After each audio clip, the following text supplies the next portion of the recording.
ದೆಹಲಿ ಅಂಗಳ ತಲುಪಿದ ಕುರ್ಚಿ ಕಾಳಗ ಬಹಿರಂಗವಾಗಿ ಹೇಳಿಕೆ ಕೊಡಲ್ಲ ಅಂದ್ರು ಖರ್ಗೆ. ರಾಹುಲ್ಗೆ ವಸ್ತುಸ್ಥಿತಿ ಬಗ್ಗೆ ಪ್ರಿಯಾಂಕ್ ಮಾಹಿತಿ.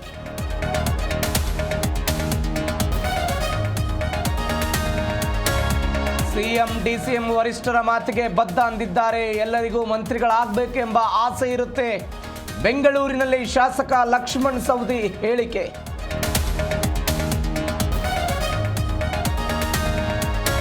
ಅವಕಾಶ ಕೊಡಿ ಎಂದು ಡಿಕೆ ಕೇಳಿದ್ದಾರೆ. ಎಲ್ಲವನ್ನ ಹೈಕಮಾಂಡ್ ತೀರ್ಮಾನ ಮಾಡುತ್ತೆ.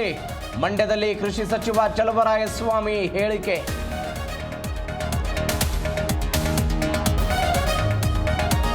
ಕಾಂಗ್ರೆಸ್ನಲ್ಲಿ ನವೆಂಬರ್ ಕ್ರಾಂತಿ ಆರಂಭ. ಸಿದ್ದರಾಮಯ್ಯ ಡಿಕೆಶಿಗೆ ಕುರ್ಚಿ ಬಿಟ್ಟುಕೊಡಲ್ಲ. ಮಂಡ್ಯದಲ್ಲಿ ಮಾಜಿ ಸಂಸದ ಪ್ರತಾಪ್ ಸಿಂಹ ಲೇವಡಿ.